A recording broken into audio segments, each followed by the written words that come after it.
Hey, what's up guys and welcome back to Anime King 3.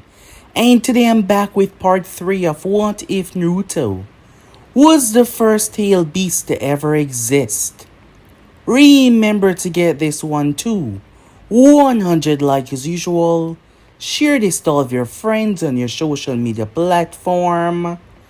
And also guys, if you're new and this is the first time hearing my voice, yes, I indeed have 3 more channels which I post What If on every single day for you guys to enjoy. I already post a brand new episode of What If Naruto was betrayed and his true self locked away over an anime symbol. So go ahead and enjoy that guys. And don't forget to go ahead and comment down below and tell me if you're new so I can welcome you personally. And turn on the bell notification to see when I post because I do post a hell of a lot. So without further ado or wasting more time, how about we jump right into this? Begin now guys.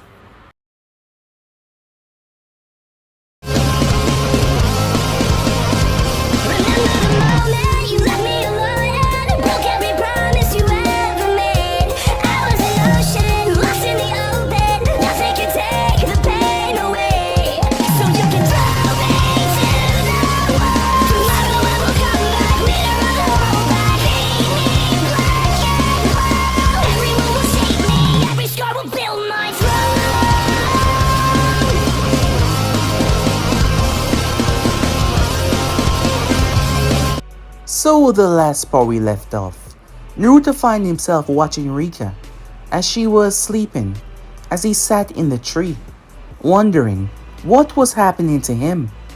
That is when he fell in a faint sleep. He found himself viewing as a third party, as a monster of epic proportions was destroying something, what seemed to be a planet. He saw several people possessing white ear and the eyes that he remembered from the hidden leaf. He couldn't remember the name. It was a Byakugan though. The thing had killed a large number of them. He saw another one rushing in to fight it, but the thing spewed what seemed to be a strange energy from its mouth, making the planet that they were on go critical and explode. That is when Naruto finally came to, shocked look on his face, as he saw one of the guys and the eye in his palm. Suddenly, Naruto's palm started to feel strange. As the eye opened up, he was beyond shock as he looked at said eye. It looked at him as he lashed out. It grabbed onto the tree and siphoned the energy right out of it. The tree withered and died right there. As Naruto fell to the ground, he was shocked. Rika woke up the next morning, looking around as she saw Naruto returning. He brought her breakfast. However, he claimed that he already ate, but she did not believe him. There was a reason for that. In the past, when they were low on cash, he usually starved himself in order to make sure that she eat.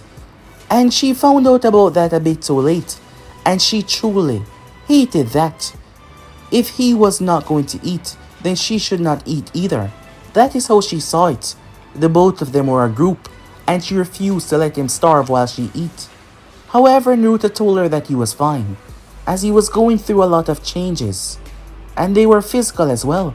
She also noticed the structure of his face seemed to change and his eyes. The blue, ocean blue eyes that he once possessed, they were growing darker in color, which was strange. Some time passed after that. The man's name was Natsu, the one that sold Rika and Naruto out. They used to work for him, but he couldn't pass up the offer when Gato's brother, Amado, came to him, so he sold them out. But he heard that Amado was dead. But not just that, countless others had fell, and now they were looking for him. He hired a missing nin, a very powerful one, along with several other guards, to watch over and watch his back. However, they arrived. Rika was on Naruto's back as she kept on throwing kunais with explosive notes. They went off as they massacred all of the people there. Naruto's chain was not spiking out, instead, it wrapped around her securely. They saw Natsu who started to run until someone arrived and knocked the two of them away, separating them. His name was Reika, one of the 7 ninja swordsmen. As he found himself gazing towards the both of them, believing that they deserve a proper funeral. That was his thing. He liked to bury people, especially alive, those that he believed worthy of that burial. So they start to fight, Naruto taking him on. However, Reika was more experienced and a lot faster, as he was able to go around Naruto chains and move with immense speed. However, his problem happened when he struck Naruto down, and Rika tried to intervene. He attacked her and placed his blade at her throat. Naruto was about to lose it until Rika remembered all those years ago, when she was in the collapsed building, and she saw the entity that was always protecting her. This time, though it emerged, it only had one eye. Its skin was pale, it had large arms. Its lower half was like a ghost. It shot forward as it ripped Rika apart. It was like a demon, which it looked like. It ripped him apart, limb from limb. It did not leave a trace of him left. Naruto jumped in front of Rika, believing that this thing would harm her, but instead it flowed back into her body. Rika then felt a lot more powerful than ever before, as she was able to shoot her nails forward. They were even electrified after the demon that emerged from her swallowed Rika lightning. Her body had underwent changes. Both Naruto and her cornered Natsu. He offered to pay them and told them where the vault was, but they still strike him down for betraying them.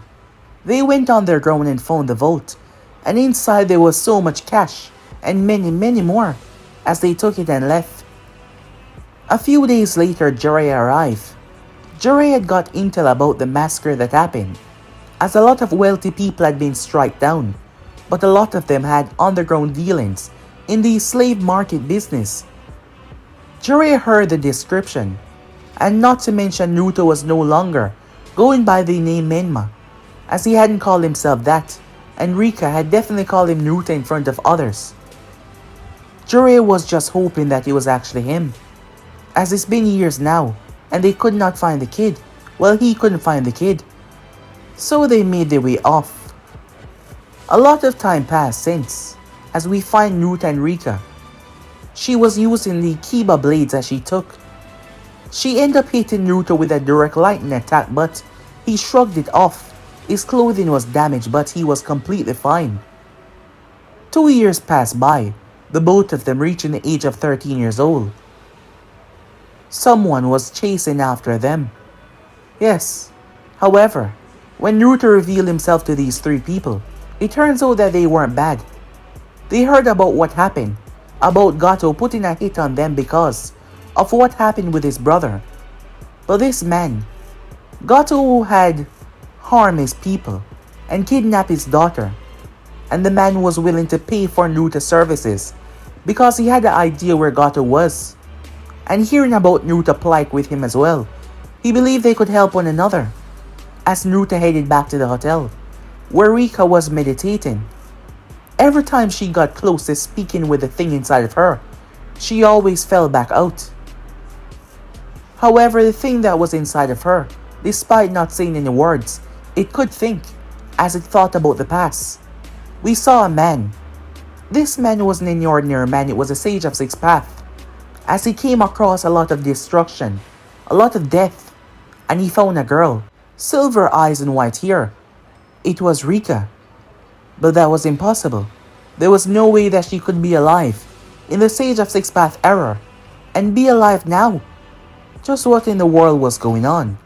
So yeah guys, basically as we left off, you guys can switch across the place, check it out for yourself. So we say we jump right into this brand new episode. Let us begin now guys. Well, this should be rather fun. Our first mission outside the village. A young boy the age of 13, possessing dark hair, dark eyes. His clothing consists of dark and grey, as he was looking towards his teammates. His name was Sai, no last name. Sai was a member of Team 7, added to said team. But Sai was no normal kid. He was trained at an early age.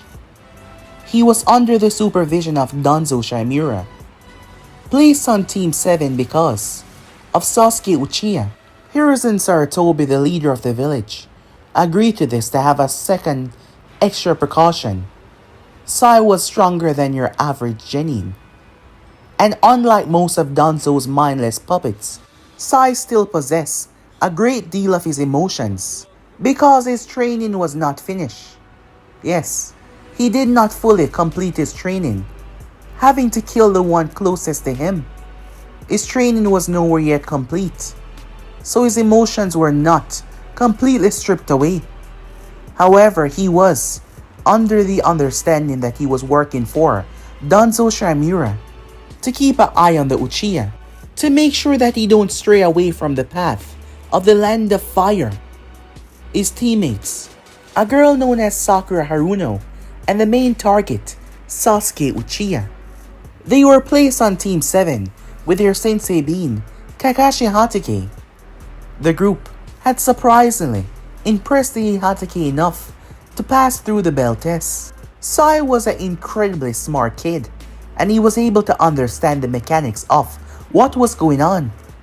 And he used Sasuke's arrogance against him and Sakura's feelings for the Uchiha against her in order to get them to work together, therefore passing the test. Since then, they've been doing nothing but D ranks after D ranks, but today they got their first C rank, escorting a man known as Tazuna and waiting until his bridge is complete at the Land of Wave. Sasuke merely, trying to act all cool, as he didn't want to show how excited he was. This was the opportunity that he was looking for, to finally test his skills outside the village. And Sakura, well, she wasn't so sure, but her Sasuke-kun was going, so everything would be fine. Meanwhile, that was going on. As Hiruzen watched as the team departed, he sat at his desk. It's been a few years now. If the boy was still here, Hiruzen would have placed him on the team, as it would have already been selected. Naruto did possess the 9 tails after all, and the only ones that are known for calming the beasts are a select few, and Kakashi was in that group because of his Sharingan. But he felt it would be better that way as well, him being the student of his father. However, the child could not be found. It wasn't so long ago that Jiraiya had sent some information across about some recent disturbance. He made sure to get photographs of the scene and send it towards him. Hiruzen was shocked. More so shocked to believe that Naruto would be involved in something like this. Multiple corpses mutilated and ripped apart. Hiruzen got the identity of most of them, and most of them were quite wealthy, as they were mixed up in the underground market. There could be a chance that Naruto was caught by them and released the power of the 9 tails. However, the second part, Jiraiya interrogating one of the guys, who was able to find out the location of Natsu and gave it to Naruto. The whisker cheeks, that was all the confirmation that he needed, and to hear that he wasn't alone. However, somehow Naruto was keeping off the Sanin's radar. Perhaps he was quite aware of the tail, but still, to be able to outpace someone like Jiraiya. Just what has happened to Naruto over the past couple of years, Hiruzen truly wondered to himself. Meanwhile that was going on, Naruto was looking at a photograph. On said photograph was a young girl. She looked to be around 15 years old. She had dark hair, brown eyes, as she was smiling. This was his daughter. The man had gave him the information that he needed. Gato had put a hit on Naruto's head for some time now, and there was many people after him. But after all this time, he finally knew where Gato was located. The Land of Wave. Gato had been used in a mirror because he had his daughter, and any movement to try and act against him would result in her death. But the mirror wasn't even sure that she was even alive anymore. He did not know because Gato refused to let him even hear from her. He said that it was punishment for not doing what he said quickly. He couldn't take it anymore. He needed her safe. That is why he spent months after months sending out so much of his men to locate Naruto. And finally, they brought back good news. As Naruto arrived, along with Rika by his side, he was so thankful and so grateful. Knowing that the both of them has a common enemy, he was even willing to pay a hefty sum for him to bring his daughter back safely and get rid of Gato out of his life and make him no longer a problem. Of course they accepted, as Naruto was looking for Gato information for some time now. He has been hiding ever since. He placed that target on his head. It seems like he only told a few select people, a few dangerous people in his circle, that has the power to hire ninjas. As far as Naruto was aware, the whole world did not know about this. This wasn't a public thing. Gato only told his people, his friends, as Naruto intended on annihilating him once and for all to get him off his back. Time skip. Team 7 found themselves in quite the hectic battle.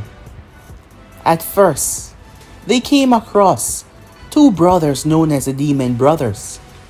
However, with the combined effort of Sasuke and Sai, they were able to push the both of them back with ease, as Kakashi reappeared after seemingly faking his death, as he took down both of them with a bare minimum of effort. Now that they were down, Team 7 had a choice, and their choice was to continue. And now they found themselves in another situation. As Sasuke ran through hand sign, Sai had a plan. He spewed fire out of his mouth. However, Zabuza threw his blade into the sky.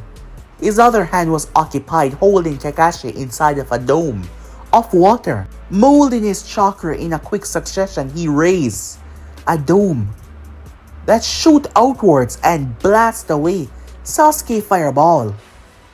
That was until a massive Fuma Shuriken was coming at the side. Zabuza aimed to catch his blade to slice it in half, and that is exactly what he did. However, the other one suddenly poofed right in his face, Sai emerging out of it. As both him and Zabuza gaze locked for a moment, Zabuza brought his blade up and sliced Sai in half quickly, and it was done. That is when he noticed the 3 shurikens launched by Sasuke. As Sai's body poof, Zabuza jumped away as one of them stabbed him in the shoulder. As he landed on the water, blood dripping into the water. Kakashi, now covered in water, stepped out. His gaze fixated on the man as he was fully serious. It's alright now. You guys did a good job freeing me. Now stand back. I'll finish this. Kakashi was well put on his words, as Zabuza found himself wondering if this man could see into the future. However, his life was saved, unknown to them, when the hunter Nin arrived, aka Zabuza's apprentice. With that, Team 7 made their way. Some time later, Rika jumped down as she landed. She looked around. Something happened here, she said, her gaze looking over the place. The land of Wave was rather chilly. Rika was wearing a dark jacket. It was sleeveless and it was open. She was wearing a silver shirt underneath that matched her eyes. She was wearing a dark skirt that matched the jacket, and shorts underneath that, and sandals. She looked around as she could see the aftermath of a battle. The Kiba blades were securely strapped to her side, one on each. As for Naruto, releasing the branch, he landed. He was wearing fingerless gloves, a tight black t-shirt without any sleeves. He had a jacket, but it was tied around his waist. It was grey. He was wearing dark pants and sandals. He looked around as he saw the markings. Stepping forward, there was indeed something that happened here. We're close. Let's go. They were surprised when they saw the village. They had came across a lot of village in their travels, but this was one of the worst. As they took to the roof, they noticed kids on the road. Their clothing, some of them had barely hanging on to them, as their gaze swept over the village. This was a side of humanity that most people try not to focus on. The part that is suffering. Is this all because of him? Gato, she said, clenching her fists. She knew and understood what suffering was like. Having gone through a lot of it, she hated to see good people that did not deserve it suffer. Naruto placed a hand on her shoulder. Don't worry. We'll stop him just like we stopped the many others that we faced in the past. Naruto said, his cold gaze looking down. His eyes, you could barely tell that they were blue if you did not step close to him. His eyes had become dark and tainted. The both of them decided to gather information, stopping by one of the restaurants. The people looked so happy and delighted because they were going to get money for their food. The both of them weren't really hungry, but they indulged. And they used that time to gather information. The restaurant owner was tight-lipped.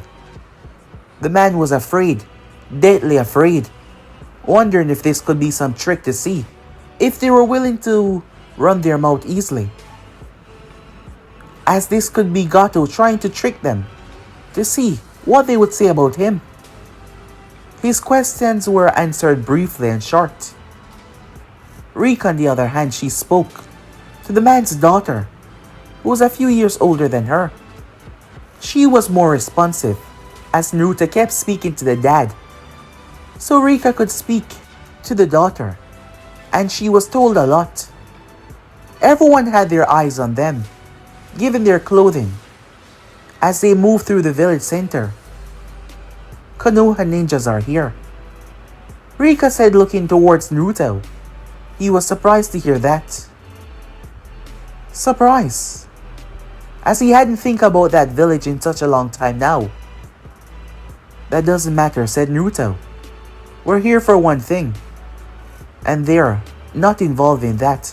Well, not really, she said. He turned towards her. What do you mean?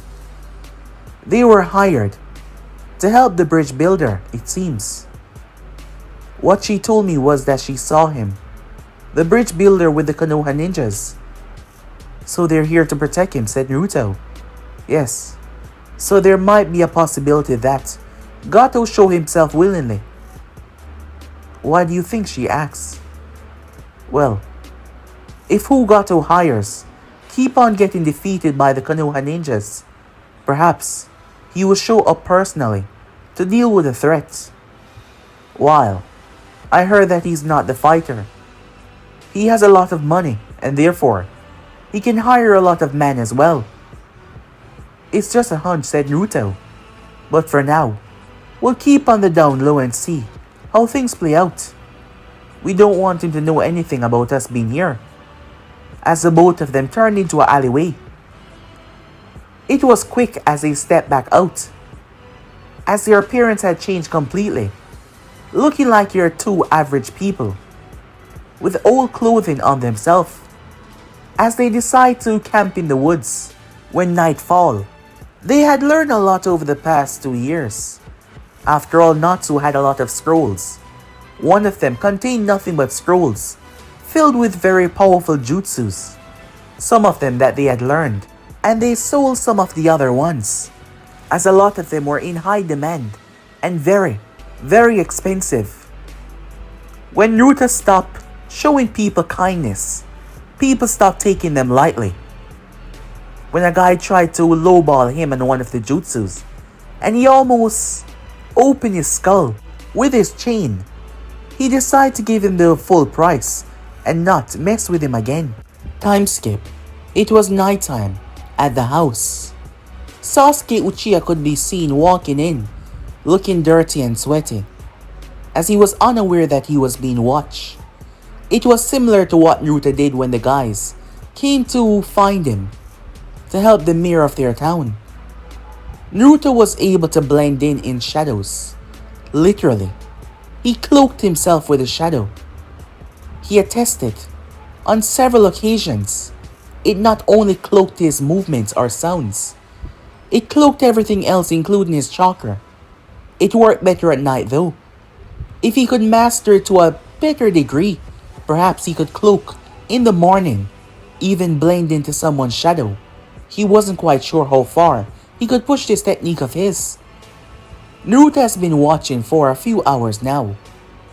They were being trained by the man that they call Sensei. Naruto had seen his face before in the bingo book.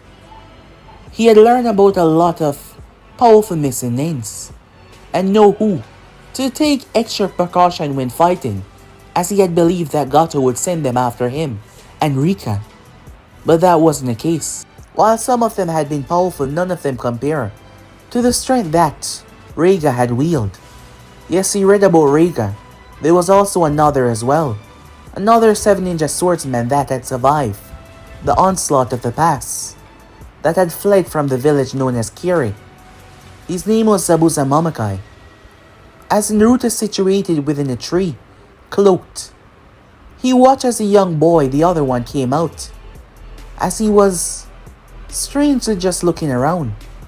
As he pulled out a book, before he started to write in it, Naruto wasn't quite aware what he was doing, and a few minutes later he headed back inside. Naruto watched them until it was getting really early in the morning, before he left the area, returning back to where Rika was. As he told her, he found her meditating as he arrived. He knew what she was doing, trying to contact the thing that was inside of her. For her entire life she believed that it was some sort of demon, a curse, but maybe it was not. Maybe it was a part of her that she needed to understand. But whenever she reached close enough, whenever she tried, she always found herself reaching a wall that she just could not breach. And she didn't know if she would ever breach that wall to truly understand what has plagued her for her entire life. She truly does not know. After a week of watching and investigating, there we find Naruto and Rika once again, a distance away from the house. Naruto could see them quite clearly though. His eyesight had been drastically improved. He was sure that this was no normal eyesight, but he could clearly see them from the vast distance that him and Rika was seated at. They're probably heading to the bridge once again, Rika said, watching as Naruto told her that the team had left out, leaving behind the son and the mother as well. The son was outside sitting by the pier, as usual, while the mother decided to make him something to eat. They waited there until Naruto saw something. 2 people. They were heading there. Meanwhile, as Inari was sitting down, he heard a scream. He immediately got to his feet and ran around the corner. Inari was shocked when he saw his mom. She was being held by one of the bandits, one of Gato's people. They noticed him as she shouted, "Inari, run!" She screamed at him, his whole body stiffened in fear, as memories flashed through his mind of Kaido. He started to tremble as he watched his mother being tied up with a rope, while the other one started to pull his blade. Inari clenched his fists, remembering what he said to the Konoha ninjas. He was tired of being scared. Kakashi had spoken to him that night. He ran forward without any care about his own safety. "Leave my mom alone!" he screamed out. Unfortunately though, he did not stand a chance in hell. His life was about to be taken until something happened as Inari bounced right into the man and fell backwards. The other partner was confused. "Hey, why are you just standing there?" as Tsunami tried to break free. The man's body then fell over. There was a clean hole right in his temple, and it was smoking. It was from lightning. The other one quickly got on his guard and pulled his blade as he was about to place it at Tsunami's throat to use her as a hostage, but a feet rested right in his face, crushing his nose and cracking his skull. His body slammed into the bridge. Chains wrapped around the both of their necks and thrust them far into the forest. Before Inari even opened his eyes, their bodies did not make it to the ground as lightning ripped them apart. Tsunami was shocked as she watched the two kids landed. She was confused as well. Inari opened his eyes. "It's alright now." He heard the sweet, gentle voice as he looked up to see one of the most beautifulest women he's ever seen. Well, aside from his mom, of course. As Inari started to become nervous, Rika helped him to his feet as he looked at her snowy white hair. As Naruto stepped towards Tsunami. Who are you?" "Don't worry. We don't mean you any harm," said Naruto. "Gato is also our enemy. Given that he sent people here, I thought he would have liked to come himself in order to show you all that he's in charge, but I suppose he's more of a coward than I thought. You two should get somewhere safe. I'll do you guys a favor and make sure no one else past this area to head here." "Rika, let's go," said Naruto. "Be safe now," Rika said, patting Inari on the head as he was red in the face from her touching him. But he saw that his mom was okay as he rushed towards her. "Mom." She hugged him before she started scolding him for doing something so stupid, with tears in her eyes. However, Inari had a serious look on his face. He had to be brave. He had to. Meanwhile, they dashed through the trees at immense speed as they landed on the end of the bridge. Naruto gazed fixated on everything that was taking place, including the dome of ice, the mirrors, looking past it. His gaze fixated through the cracks, the small openings. "It doesn't look so good for those two," said Naruto. She looked towards him. "The faster we take down Gato's people, the faster he shows himself." She nodded. Sakura felt something pass her. Whatever it was immensely fast as she was guarding the bridge builder. If it was an enemy, she wasn't even prepared to defend Tazuna. Meanwhile, inside of the ice dome, even Sai was having a hard time. Sasuke had several needles jetting out of his skin. His Sharingan had been activated due to the stress. The expectation to keep up, to not die. As Sai was having a hard time because of the movement. Haku was immensely fast inside of the dome. Incredibly so. He was using the dome reflection as a light to move through the mirrors with such speed it was hard to pinpoint him. Sai had a few marks and a few needles, but nothing too drastic as what Sasuke had. Sai also had to make sure Sasuke did not die, and the needles were becoming too close for comfort. That was when Sai felt it. Haku felt it as well, but it was so fast. 4 mirrors were destroyed as Haku was forced to switch to another one. He was surprised. 3 more mirrors shattered. Sasuke turned his gaze as his Sharingan was able to see, but his body could not keep up. He noticed a white hair as someone was moving around the mirrors at incredible speed. Another. They were shattering like glass, which they were meant to be, but more durable, extremely more durable. Haku found himself having to use a whole lot of chakra to reform the mirrors. That was until they heard the words as a person flashed past them, Now inside the dome. Shut your eyes. Both Sasuke and Sai believe in that. This was someone that came to aid them because of Kakashi, sending word back to Konoha. Did so. A bright light messed with Haku's perception of everything. This wasn't any normal light. Followed behind that light was an electric charge that shattered almost all of his mirrors. He could not even move as the last one was about to be shattered. He jumped back. Slash. Haku was able to dodge, but his mask not so. His mask cracked in half and fell off his face. His vision finally clearing up. Standing there was a white-haired girl. Her gaze fixated on him. She had unusual silver eyes. Tell me, where is Gato? Rika asks. Who are you? Haku said. His face on full display. That's not important. Where is Gato? Answer my question first.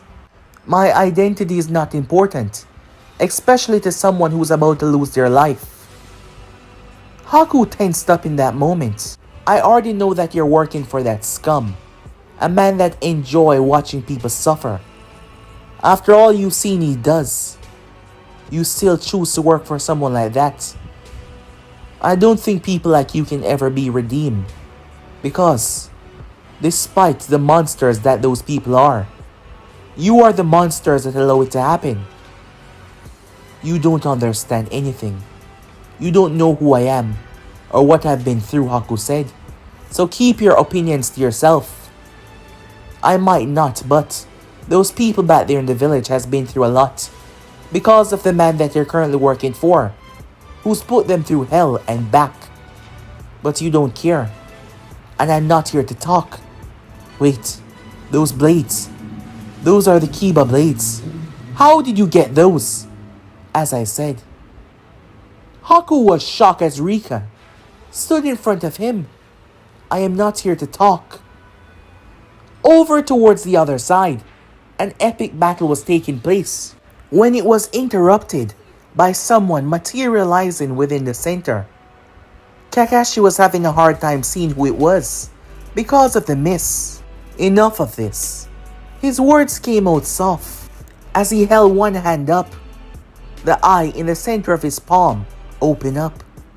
It was gold, with ripple patterns inside of it. It started to suck the molecules of chakra out of the technique. The mist was completely clear, revealing the state of both of them. Kakashi had a slash across his chest, an X slash. Zabuza had wounds on his shoulder and one at his side. Huh? Who is this kid? That's not important. Naruto's back was turned to Kakashi. What is important is, you're an accomplice of Gato, and I need you to tell me where exactly he is. First of all, I don't tend to spill the name of my employers. Secondly, even if I did, do you think I would let some kid bully me into giving up the name? Zabuza said. Do you have any idea what you just walked into? Do you have any idea who I am? Yes, I'm quite aware. Konoha Ninja, stay out of this. My concern is with him and Gato. This does not involve you. Naruto said as he glanced over his shoulder, trying to intimidate Kakashi to back away. However, the man more seemed shocked. Naruto? Naruto blinked as he turned fully towards the man. You know me. Kakashi was beyond shocked of all the people that he expected to see today. Seeing Naruto after all these years. At first he did not know. What gave it away was the marks on his cheeks. He seen him when he was younger, and him responding to his name. It's you, Naruto Uzumaki. Kakashi said, You're alive. Behind you, he shouted, as Zabuza used the opportunity to attack. As his blade clashed against something, a loud grinding sound could be heard as the two attacks teared against each other. You're gonna have to be a lot faster than that, said Naruto. Zabuza jumped away, but not without a new wound slashed across his stomach as Naruto released 3 chains from his back. Kakashi was more so shocked to see those chains. There was only one other person that he knew that could manifestate chains. That was Kushina, his mother. There was no doubt about it. It was him. On closer inspection though, they might seem like chains, but they look like weapons of death and destruction. Kakashi watched as the child took off at speeds that was truly shocking for a genin. Zabuza swing and slash as fast as he could as the chains came in from all angles. However, their numbers just kept on increasing and increasing and increasing until one of them ripped through his shoulder. He screamed out in pain. As the pain was different, he felt like his entire body was being shredded apart. This wasn't normal. Naruto had learned that his chains could become very acidic. He could change in nature, and that is exactly what he was doing inside of Zabuza. As his chain had punctured him, Naruto used it to pull himself upwards. As he swung, the chain wrapping around him as he slammed his heel, crashing it across Zabuza's face. The man staggered as Naruto pulled him back before he slammed a fist in his gut. The gut punch, despite Naruto's smaller size, knocked the living daylights out of Zabuza. He crashed on the bridge.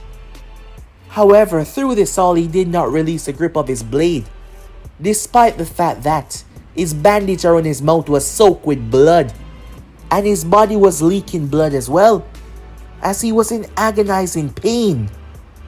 Kakashi was shocked that a 13-year-old kid was able to not only fight but take down someone like Zabuza. Granted, Zabuza was already injured from the battle, but still, this shows an amazing feat in strength by Naruto.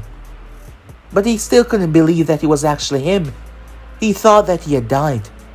The search, he spoke to Hiruzen on multiple occasions, but he thought that Naruto had passed away out there, as Hiruzen did not inform him of the latest news that Jiraiya had sent, because Kakashi had long since given up hope that Naruto was no longer amongst the living. Zabuza was on his knees as Naruto stood there, looking down at him. It's over. The chain wrapped around his neck. Zabuza swinged his blade at Naruto's feet. However, Naruto jumped before he stomped, cracking the bridge as he cracked the blade in half with an incredible amount of kicking force. Zabuza was mortified and shocked as Naruto's chain picked him off the ground. I'm going to ask you one more time. Where is he? He struggled to breathe as he started to claw at his throat. That is when Naruto snapped his gaze towards the end of the bridge. He tossed Zabuza's body as he slammed into the railing. Naruto watched as they got off the boat, the numbers slowly increasing one after another. Kakashi felt something as someone merely walked by him, dropping something in the process. As the unconscious Haku was dropped on the ground, Rika did not end his life. There was no reason to do so. It would be better to keep him and get information, but it seems they no longer needed to do so. Kakashi was wondering what the hell was going on.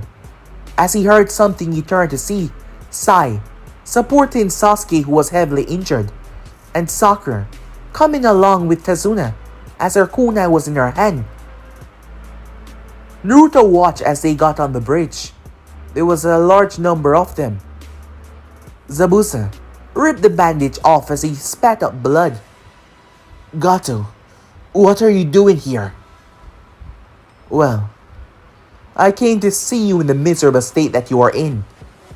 Time and time again you kept on failing me, so I figured, why the hell would I pay you that ridiculous amount when you're just gonna end up failing? But at least you did something good by weakening the Konoha ninjas. And now, my boys here can end their... Gato was caught off guard by who was standing close by. It's you. Yes, it's me. You're the one that killed my brother. I did, said Naruto, in a rather brutal way as well. You see, he tried to take someone important to me, so I had to make him suffer for his actions. I must say this is irony. I've been hunting and sending people after you for the longest time, using a vast selective network to get you, but you came to me, and now I have you right where I want you. Oh. He seemed to be under the misunderstanding that he's still in charge here, Rika said, her gaze turning bloodlusted. And you're the little bitch that is with him, said Gato. I'll give you that one. You're just a short, insecure man who loves to run his mouth. But you've been sending people after us for some time now, trying to get Naruto killed, and that is something I can't stand for. So here we are now, about to wipe your entire network off the goddamn map, Rika said in the utmost seriousest tone. However, he started to laugh, causing his boys to do the same. I must say, little girls like you should stay in the kitchen and learn from their mothers how to properly take care of their man when they grow older, and not run in their trap, because once they do, their life becomes a whole lot worse. She pulled the kiba blades out. Oh, I'm gonna enjoy this. Well, let's see how much you enjoy it once I do this.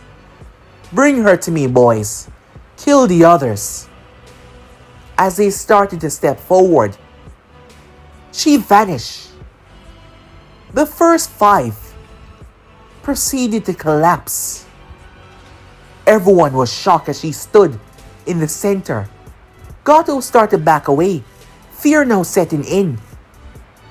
Naruto stood there, still haven't moved from his position yet. She despised someone like Gato. She's seen what he's done, and these people, they just carry along with it as well. All of them deserve death. Rika had changed a lot. Maybe it was truly embracing what she was, realizing that thing inside of her that she claimed to be a monster was actually a part of her and not a separate being.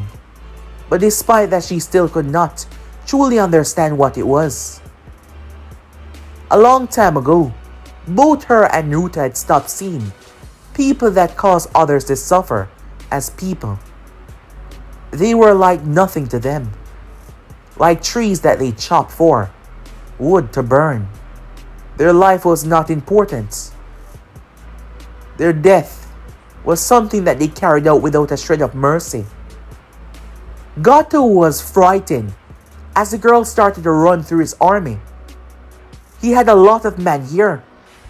Even Zabuza was shocked by this young girl as he noticed the blades. Violent electricity started to spiral out. She was running through the army. Those that were able to survive her onslaught found themselves at the end of Naruto's chain.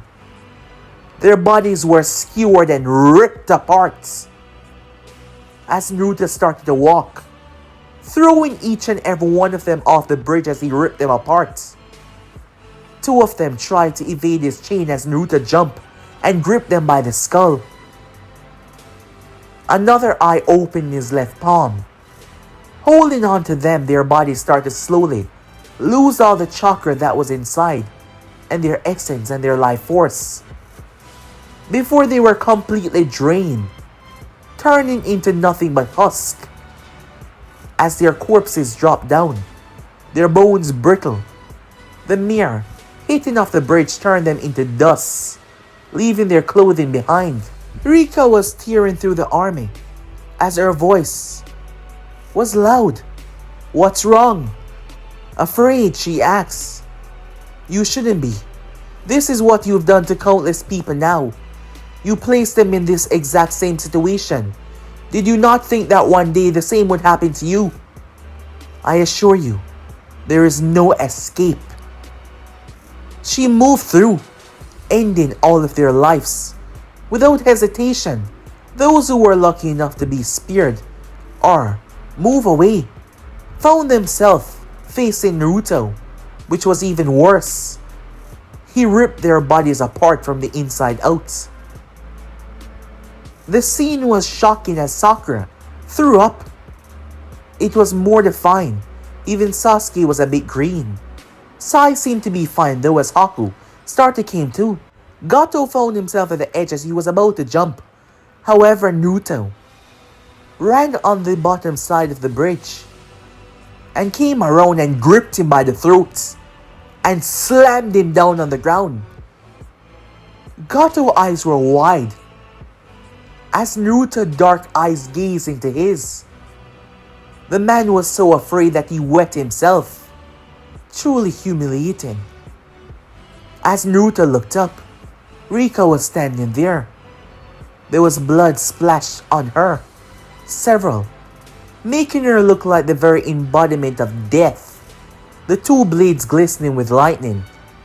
Tell me, said Naruto as he pulled the photo out. This girl, where is she? Naruto cracked his fist in Gato's face, breaking forth his teeth. Answer my question. Where is she? Gato spat out the broken teeth and blood out of his mouth. I took her. She's with some of my people.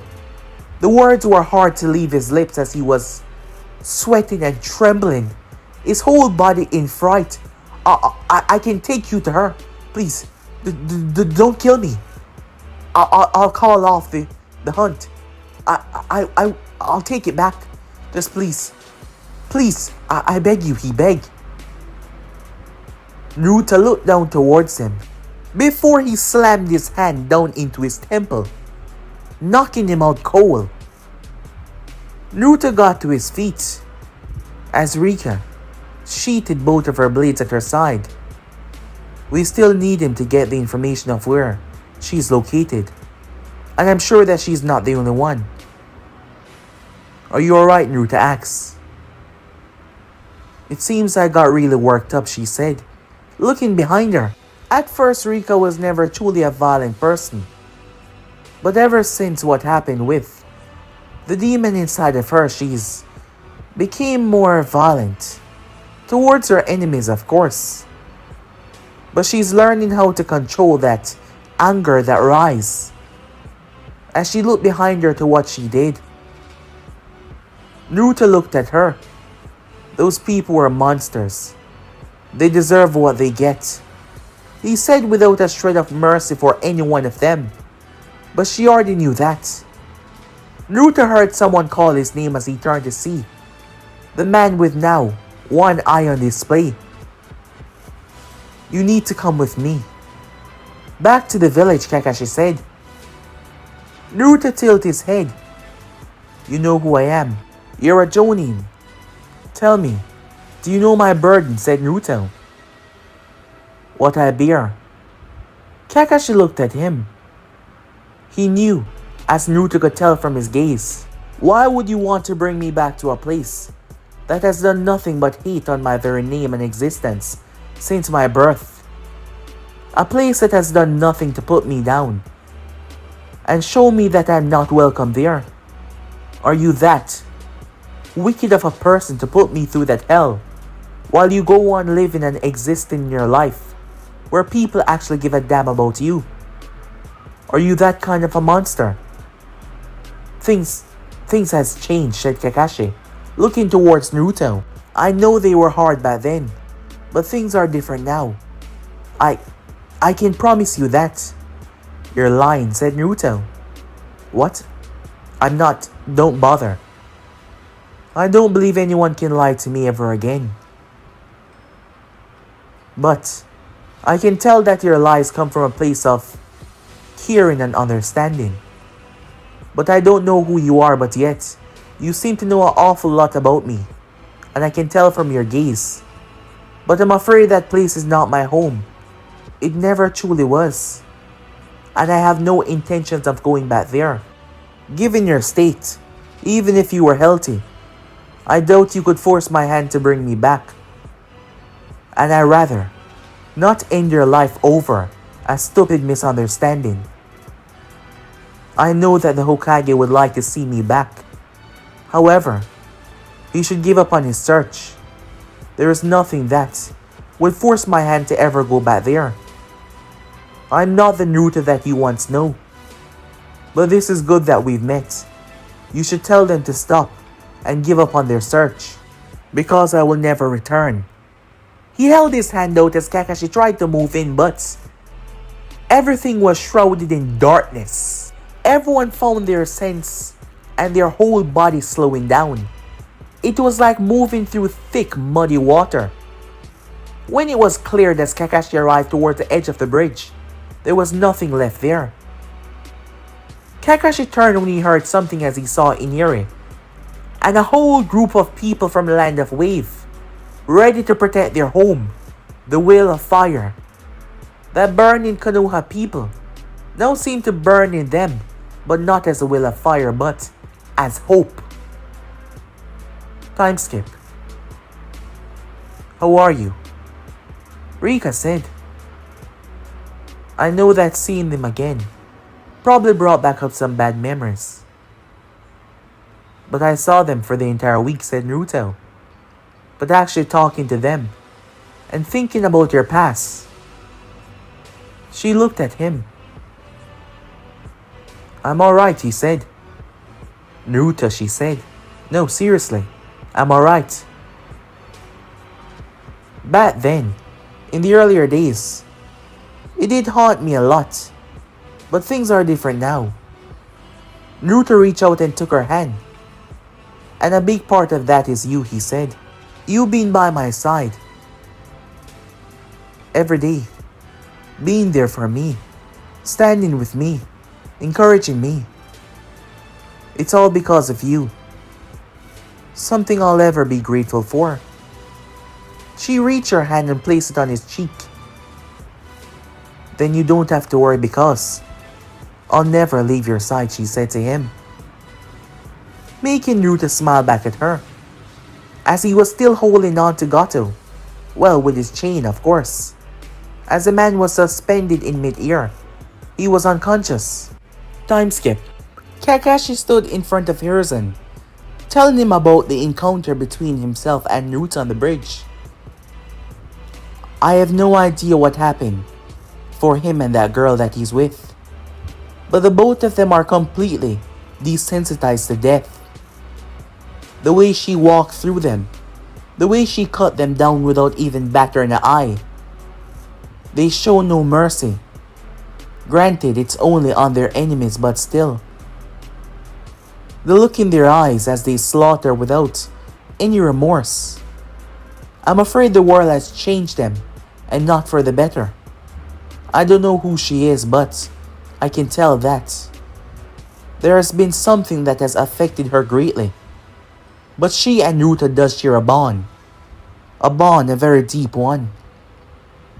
He cares for her as much as one would care for their own life. And she does the same for him, I believe.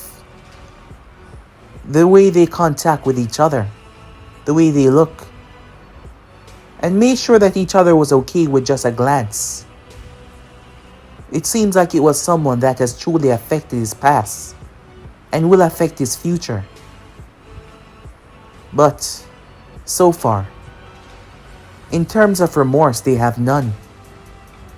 They feel justified in believing that the enemy has become so irredeemable that they deserve nothing but death. Given who they were taking down, I must say, I'm not really appalled by their frame of thinking with these guys.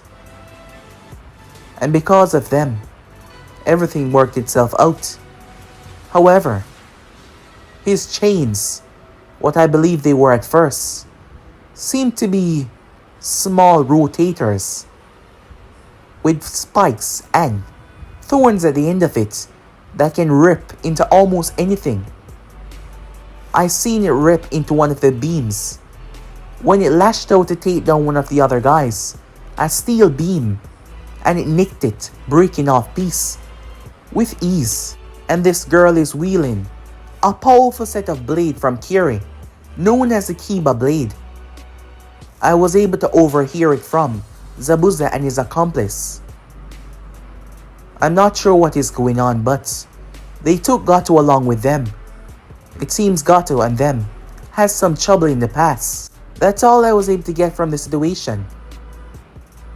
Hiruzen started to massage his forehead, thinking this all through.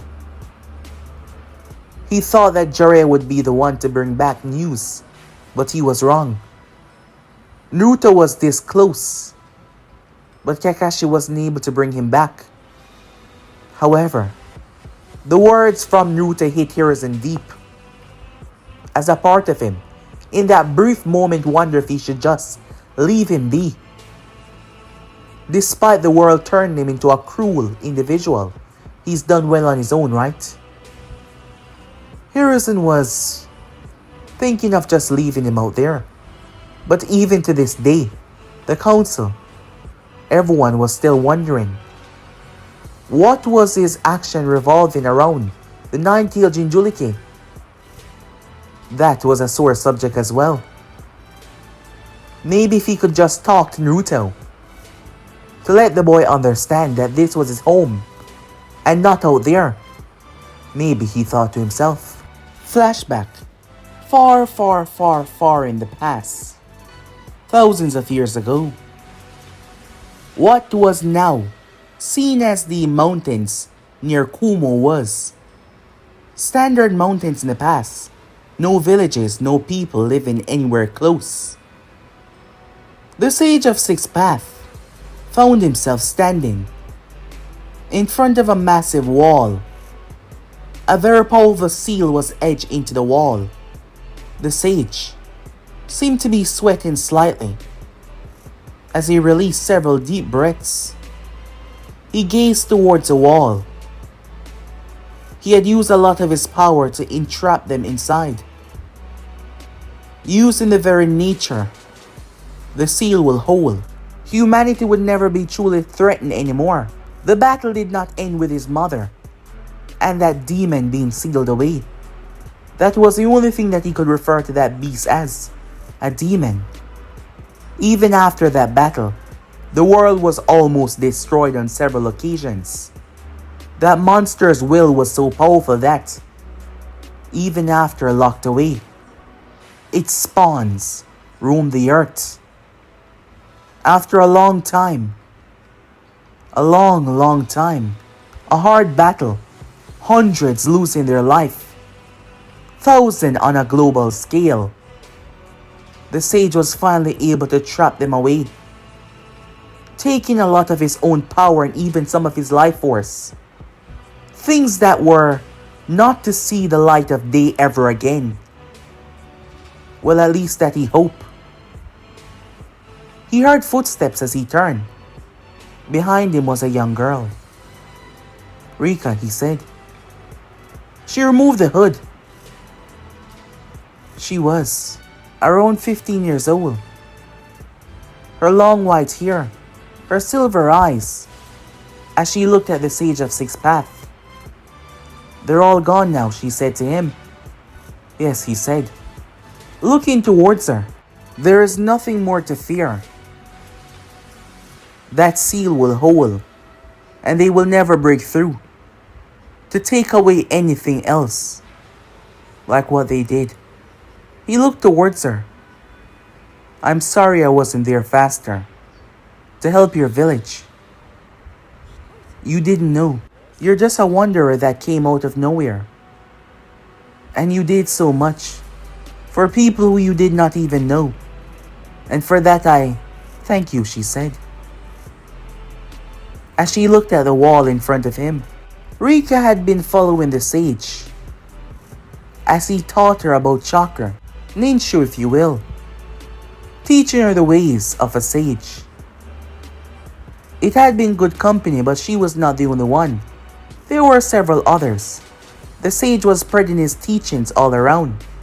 But for matters like these, he had to be the one to handle them.